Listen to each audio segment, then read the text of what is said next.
Alright, so fan films can be a really good way of starting filmmaking. I don't recommend it, that it should be one of your first films, but it can be fun to do. There's lots of examples here on YouTube of fan films that have done pretty well. People have received them quite nicely. They've gotten a lot of views, and they're just fun. And they're kind of easy to execute because the stepping stones of story are already there. Like, you don't have to really focus on story. All you have to focus on is executing it. That's why there's a lot of fan films who focus a lot on visual effects and cinematography and acting, because that's all they have to do. The story is already there. Just you have to interpret it however you want. And that's the thing. That's when it gets tricky, interpretation. Because you can't copy the same way. Like, whenever you copy, it's not always going to be the same as the original. There's going to be some sort of difference. And that amount of difference is what makes a fan film good. Because you don't want to like watch a fan film and everything's exactly the same as the original film. That'll be boring. It's like the Disney live action movies. Why would you watch a live action interpretation that does the exact same things, just different animation? Why would you watch that when you can watch the original that's so much better? This is when fan films gets like a little bit tricky when it comes to like what direction to take it. Because for me, I feel like there's like two ways in which you can take a fan film. Either you can like make your own story and maybe like create your own character in the same universe, or you can recreate a certain character that's already like in the universe. Maybe it's like the main character. You can recreate them and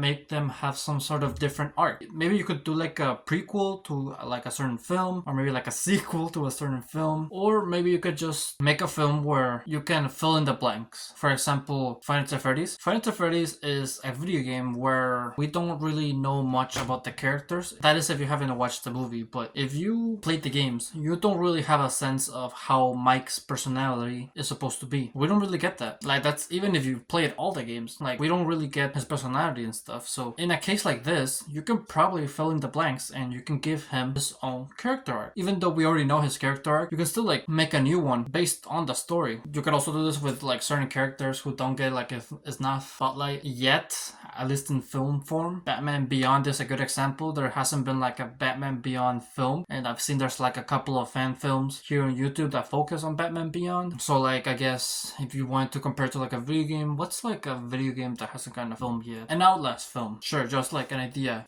Put that out there. Like, you could do that. Might as well. And the reason why I'm saying you should go these two directions is because you're not gonna be able to replicate the same arc that the creator put for his characters, for his story. And the reason for it is because whenever we write a story, we pretty much write our own development as human beings in paper form. So that means that the little details that it took for that person to get to that development are gonna be there in paper form, and you're not really gonna be able to relate to the same thing, even if you do go through the same development. Like, that details that it took for you to reach that point of development are gonna be different, because we as humans are different. We're all unique and different. So that's why these two options are like, they're gonna happen either you like it or not. You can't replicate the same thing even if you try to. And I feel like making your own story, like basically creating your own character based on the same universe, could lead to a better story because you have more control over it. You can do whatever you want. You just have to make sure that the elements of that universe are still in place. So that makes it so most of your focus goes to your character. Whereas if you recreate the development of an already established character, well, that could work creatively, and you are gonna have to like switch things around. That could also lead to a lot of controversy. The thing about fan films is the fact that you're already making a film on an established IP, meaning that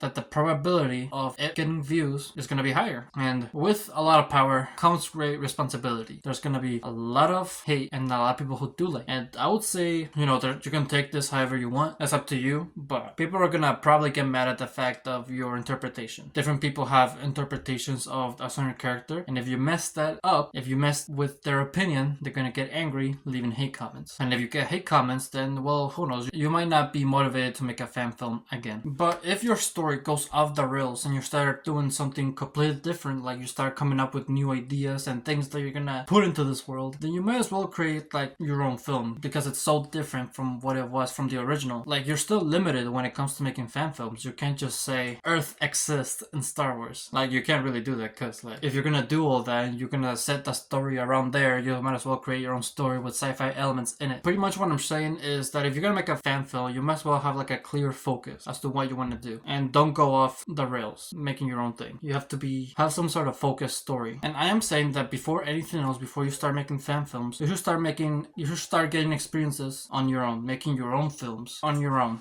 Because here's the thing. Remember how I said that fan films get a lot of views, right? Well, if you make your first film a fan film, yes, it's gonna get like a lot of views, but if it's your first film, you're probably gonna fail at it. You can't just be an expert right off the bat. And so just remember to be a filmmaker first, a fanboy second. So with that, thank you for watching this video. If you liked it, make sure to leave a like.